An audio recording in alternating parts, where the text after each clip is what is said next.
It's a new year. This is going to be fun, everybody. Welcome to NFL Power Rankings, presented to you by Energizer from our studios in Los Angeles. My name is Andrew Siciliano. Heavy is the head that wears the crown of the man who does the weekly NFL Power Rankings on NFL.com. That crown this year has been handed from Dan Hanzus, not here, to Eric Edholm. It is now your responsibility to step into the maelstrom and take grief from everybody, Eric, with the new rankings. Are you ready?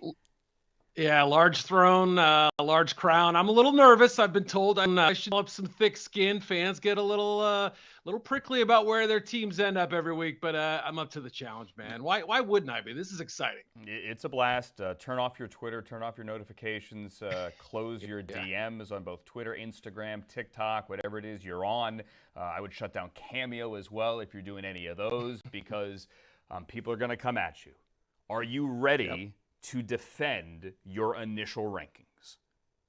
Let's get into it. Here we go. If you haven't seen them yet, they're on NFL.com/power rankings, or you can scan the screen right now. Use that QR code. You're not going to be charged any money. It's going to go right to NFL.com. And you're going to see that Eric has Kansas City, the defending Super Bowl 57 champions, as number one. Then the Eagles, then the Bills, then the Niners, and the Bengals rounding out the top five. The Cowboys, we'll get to them in a second at 6, because wait until you hear what Eric has to say about them. Then the Ravens, and then the Chiefs. I guess Kansas City is obvious. They won, Eric, and they still have Patrick Mahomes, right? But Chris Jones' status is up in the air as we tape this on Tuesday. Kelsey has the knee, a hyperextended knee. Are they one merely because they did win, or do you think they're winning again?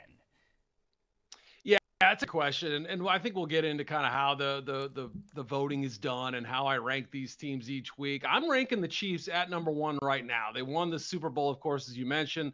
I think they had a really good offseason, avoided kind of losing some of the key parts, and the ones that did lose found adequate replacements. You got Mahomes, you got Reed, you got a chance. Now, are they trying to do everything in their power to make me look bad with Jones holding out and Kelsey getting hurt on the eve of the game?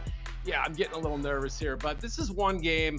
They'll have the little mini bye after Detroit on Thursday.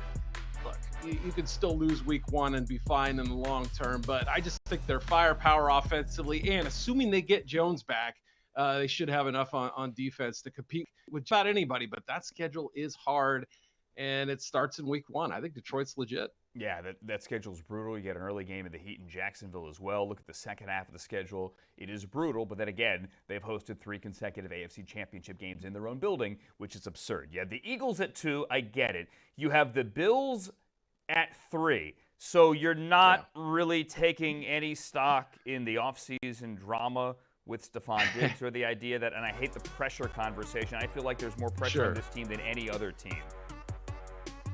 I agree. It's produce or, what's going to happen next year, right? Stephon Diggs, all the drama that happened in the offseason quietly been pushed to the side. Everything's fine, right? Well, we'll see, right? I mean, there's no guarantee that he and Josh Allen, who were very much on the same page last year, the year before, et cetera, are going to be there at the end of the season. We saw how the playoff game unfolded.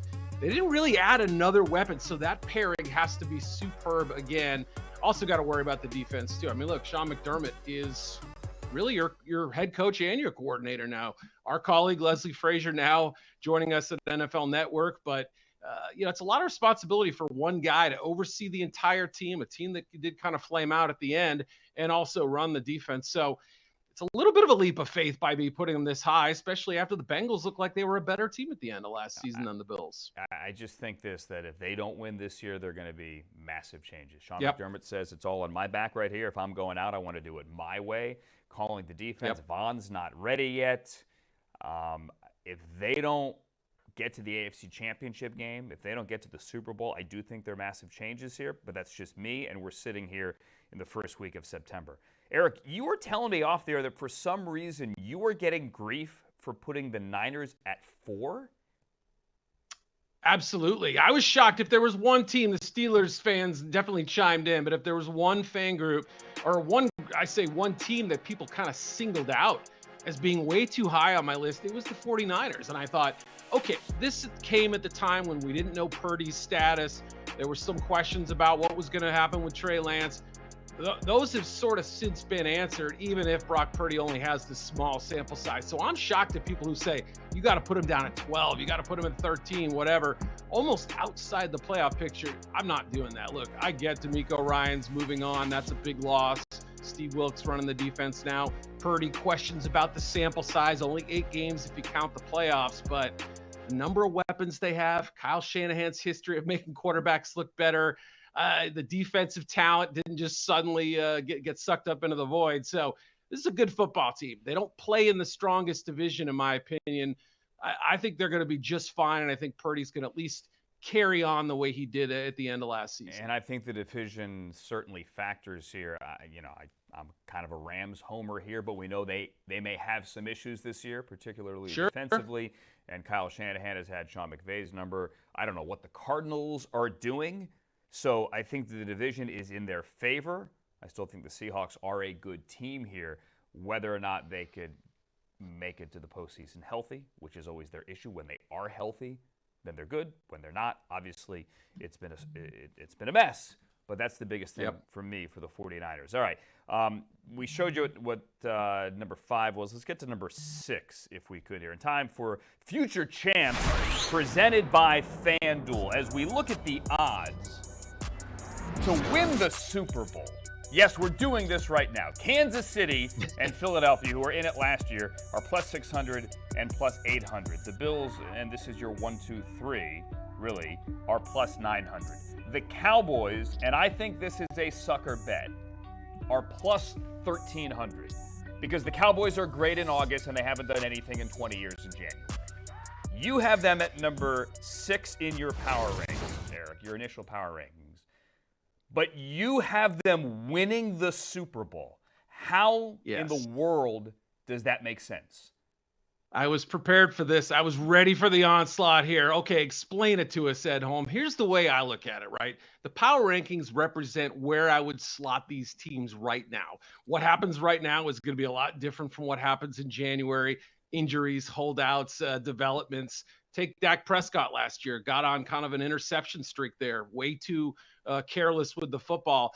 I think that ends, and I think Mike McCarthy, you pointed out, right, pressure may be an overrated word, but there are a lot of folks in Dallas who understand it's now or never. Jerry Jones certainly feels that way, but I think they're going to put some of their offensive issues behind them, and I think that defense is going to be one of the best teams in the NFL. So I think over the course of the season, you're going to see this team really develop. I've hedged a little bit, put them just outside the top 5, but that doesn't mean they don't have the upward mobility to be one of the best 2 or 3 teams. Plus, the best team in football doesn't always win the Super Bowl. So they have maybe a few more questions than the Eagles do, but can they beat them next year? I think they can.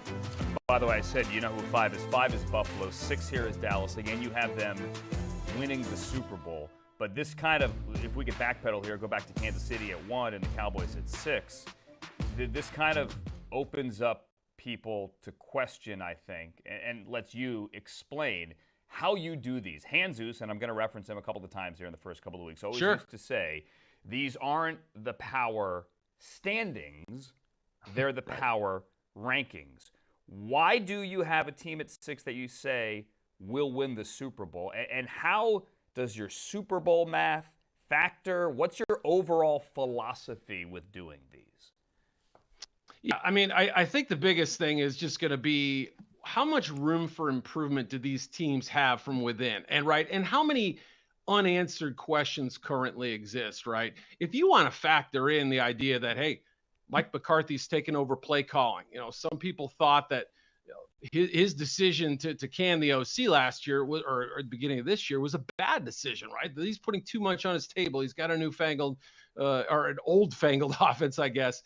That's a question mark, right? I don't think it'll be as big an issue as everybody else does, but at this moment, I think it's fair to bring it up until we've seen evidence that they can move the ball and move it consistently. You pointed it out too, right? One year doesn't have to do with the next, but how do you have faith in a team like the Cowboys or Chargers when historically they seem to always kind of let us down in crunch time. And it's funny how they're both kind of linked here. I was at Cowboys camp at Oxnard a couple of weeks ago, and all I heard from anybody is, oh man, Kellen Moore is gone. We are going to throw the ball deep. All right? This offense is going to get unleashed, right? But with the Chargers, you know what they're saying? Man, Kellen Moore is here now. We are going to throw the ball deep. Now that Joe Lombardi's gone, man, we're really going to open up that offense. And it's look, it's August. Everyone's optimistic. Everyone's going to say it's going to be different from last year. But for my money, until the Cowboys prove that they could do anything in January, it will never be different than last year because we know what they are.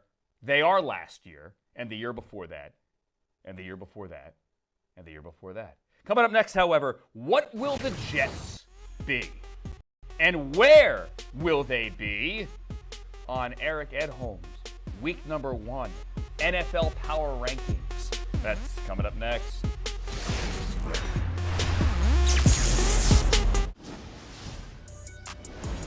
NFL Power Rankings presented by Energizer. Eric Edholm's week 1 numbers, which are on NFL.com, which you can find by scanning the QR code right there on your screen. When you go to .com, you'll see the Jaguars are 9, America's Darlings, the Jets are 10, followed by the Lions, Chargers, Seahawks, Steelers at 14, get to them in a second, the Vikings at 15. Remember, 14 teams make the playoffs. Consider the imaginary bar right there. And then the Saints. I told you Eric Edholm puts these numbers together. It's Eric Edholm's job now to defend them and defend why, after the Jets were the darlings of Hard Knocks, right? They get the Hard Knock bounce, don't they? They get Aaron Rodgers, Broadway Aaron, because all he does is go to Broadway these days, seemingly. 10 says to me, Eric, that you believe in them, but you're not entirely sure. Yeah, it kind of has like a first wild card type of feel, right? But you could also see them after we've seen other teams like the Colts last year with Matt Ryan bring in a veteran to kind of bring the whole thing together, and it falls apart, right? We're assuming that Aaron Rodgers not only is going to play a little bit more consistently than he did last year, but he's going to go to a new offense, yes, with some familiarity, Nathaniel Hackett, his buddy, running the show, but just step right in and gain this confidence. So, yeah, I think we have to kind of pull back a little and say, look, he's not a miracle worker at age 39. There are offensive line issues that plagued this team in the preseason. We didn't just wave a magic wand and fix all of them, but they are trending in the right direction, and they do have Dalvin Cook now.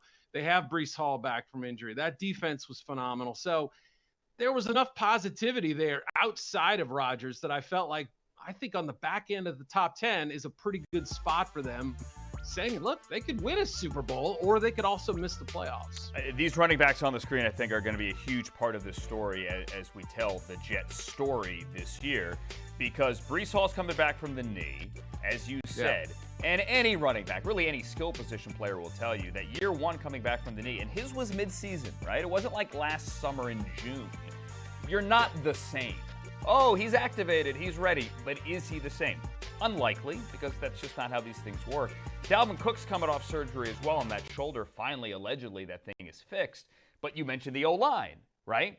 Does that O-line open up holes for those two backs? And can that O-line protect Aaron Rodgers and what happens if and when it does not? We kind of got a glimpse of what goes wrong, or what it looks like when it goes wrong during Hard Knocks with that one expletive-filled episode where he was getting on the O-line. You know, I know it's the Aaron Rodgers think different of me tour right now, but how does this team look when it hits hardship? And I think that hardship comes on the O-line. It absolutely does. That's what I'm worried about, right? Even if Rodgers is great, right, he still has to have that protection in front of him. And, you know, not having Dwayne Brown most of the training camp, he showed up late. Mekhi Becton, there was a point he didn't even know if he could practice. So putting him at right tackle, a largely unfamiliar position, he's mostly played on the left side, and you're just hoping that that really strong interior holds up. But look, that's a lot of finger crossing, and you got to maybe get some help from the backs and tight ends too. So yeah, without that offensive line flourishing, I don't see how this Jets offense is much better than last year when they cycled through 3 different quarterbacks. I think it's perfect that they're right next to each other here, the Jets and the Lions. Jets are 10, Lions are 11. I was at Lions camp earlier this summer. I'm believing I totally believe in Ben Johnson, Jared Goff in this offense. I think Jahmyr Gibbs and David Montgomery give them a different look. I think Sam Laporta is going to have a big year. The thing, Eric, with the defense is all they have to do is kind of get to the middle of the pack, right? They were worst in football last year. If they can just get into the teens somewhere, I am buying this team. I'm with you 100%. I'm not worried about them scoring points, right? Even if it isn't that completely prolific unit that we saw, especially down the stretch last year, they're going to get theirs on offense. And that doesn't concern me. It really is all about, I think, improving by some measurable amount on the defensive side of the ball. And for me, it's really hard to picture them not being better on that side. Look at the unit that they put together in the secondary. Not an impressive group last year. They add Cam Sutton, Emmanuel Mosley, C.J. Gardner-Johnson, Brian Branch, I thought was a steal in round 3. That group feels better. Linebacker, they're kicking Malcolm Rodriguez to the bench, kind of, and with Jack Campbell, the first rounder. And I think the defensive line around is deeper. They have guys like Josh Paschal coming off injury, Live Onwuzurike. I just think they're going to be better at not only pressuring the quarterback, which we saw teases of last year, but also covering. That was the coverage breakdowns drove everybody nuts last year. I think they've got the chops to kind of solve it, and good versatility defensively too. All of a sudden, they have 29 players on their opening 53 on the defensive side of the ball. That's a lot. That's trust in your offense, but also faith that you have plenty of talent on D. And pretty much a brand new secondary. Brian Branch, can you have a second round slot guy be in conversation for DPOY? I think he could here potentially. I'm sorry, defensive rookie of the year. I think Brian Branch, along with Chauncey Gardner-Johnson, Emmanuel Mosley, all the other moves, Cam Sutton they made in that secondary, I think truly helped turn that team around. Now, there's a conversation to be had here with the power rankings, and you did them another version right at the beginning of camp, maybe a week into camp, about what the preseason actually means. Eric, for the Steelers, it meant something for you. You had them go from 19 to 14 after seeing what they did in the preseason. Was this from what you saw? And these, by the way, are power moves. Let's get that in here. Power moves presented to you by Energizer. Or is this only a reaction to shut the Steelers fans up on social media as they hammer you? I would never cater to the Steelers fans that directly, but they made a good point. I probably did have them a little too low at 19. I definitely heard from their contingent there, but the more you look at this team, and I may have been more of a Browns fan in that division 2 months ago. As time has gone on, I kind of seen the light a little bit. Oh, I know we will. I know you've got ties, but I just have kind of seen the light as far as targeted acquisitions this offseason. They needed to get better on the offensive and defensive lines. I think they did. The secondary, a little bit of worry with Sutton gone, as you mentioned, who left for Detroit. But you get Joey Porter Jr. in Detroit in there. Still have some playmakers like Fitzpatrick. So, they lose. They lost TJ Watt for, 7-8 games last year. That was a big deal. That's half the season. So I think there's also improvement from within that I maybe didn't account for, but 5 touchdowns on 5 drives with the first team offense. That unit looked great. Kenny Pickett looks like the dude. And I get it. I think it's the best division in football, top to bottom. I don't know that there is a second. I know the AFC East is good. Yep. I think you could make a case for every team in the AFC North winning that division. I don't know that there is a similar argument in any other division. And that's me saying I don't believe in the Patriots winning the division, really. In essence, that's what I'm saying there. I think the Steelers are that good. I think they could surprise a lot of people. I also wouldn't be stunned if they're 7-10. And Kenny Pickett has, typical second-year regression. But really, he came on late, and they look good. And in that final preseason game, their ones beat the snot out of the Falcons' 3s, and everyone went nuts. All right, coming up, what about the Broncos? Is Russ going to cook? Or, dare I say, and I credit Hytham here, is Russ cooked? That's next on NFL Power Rankings presented by Energizer.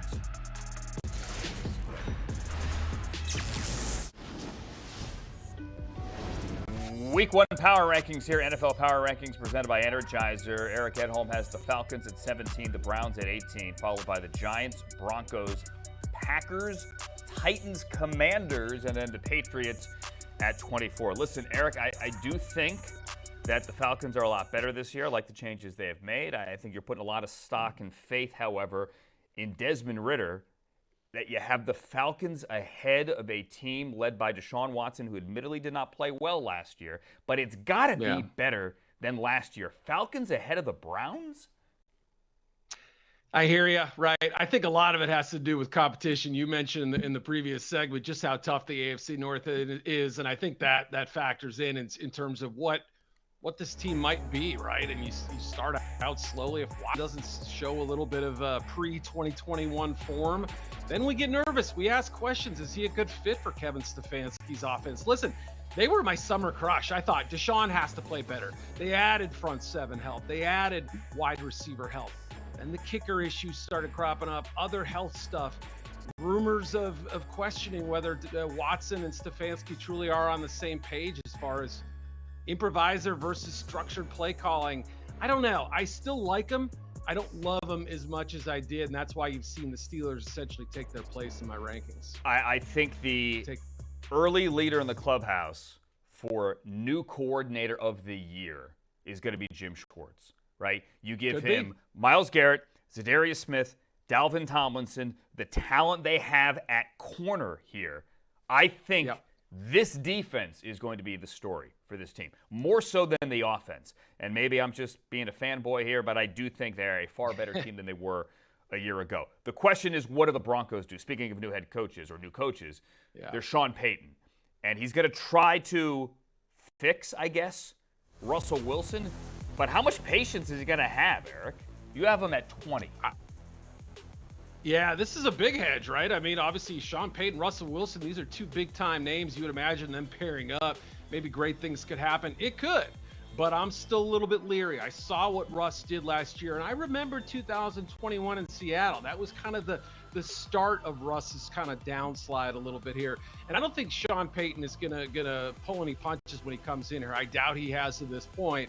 I think he's gonna demand that Russ play the kind of ball that he wants to play. Yes, explosive, but we've got to take care of the football. We've got to be more accurate on these balls. You saw in that first preseason game, he was frustrated. They couldn't get in the end zone. He was going to will his way to get that first team in offense in the end zone. There will be some patches that are ugly. The defense has not been fixed yet. So there's a lot going on in a division that has the Chiefs, the Chargers, and maybe even the Raiders. Maybe they're a better football team too. So a lot going on here. Yeah, sorry. With Jerry Jeudy out early here, I think the offense is going to struggle. And then what? How do they fix those issues without Jerry Jeudy, with that wide receiver room in transition? Again, I mean, they've never been healthy since we got all those guys together there. That one's going to be fascinating. I should note that you have them at 20 and the Giants are at 19. They were a playoff team a year ago. Again, 14 teams make the playoffs, so you have them far below the line. They're at 19. Let's get the other teams in here from 25 on down in our initial power rankings.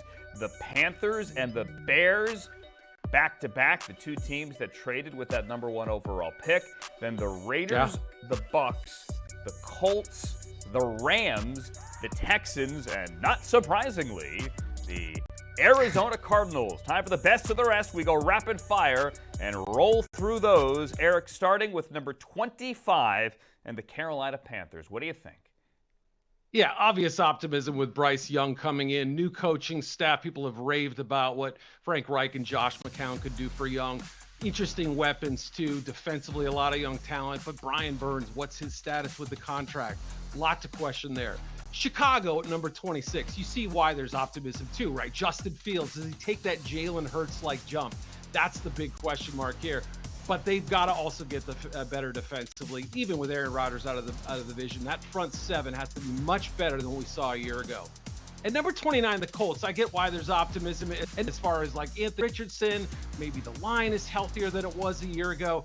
But you know all the questions. Jonathan Taylor's situation, the backups to him, unknowns. The defense, so many things to answer. That's why they're still very close to the bottom. And number 30, the Rams. You kind of referenced it earlier. You've got the top-heavy guys, the Sean McVays, and obviously the Aaron Donalds and Cooper Kupps. Kupp hurt. Donald, is it his final season? We don't know Matthew Stafford's situation. No names on defense. A lot to figure out, Andrew, for a team that 2 years ago were champs, and right now, headed into an unknown void, I think. Here's what we figured out. This is going to be fun Void. every week. Every Tuesday, the brand new Power Rankings drop on NFL.com, and we'll be here for the Power Rankings presented by Energizer. For Eric Edholm, I'm Andrew Siciliano. See you next week.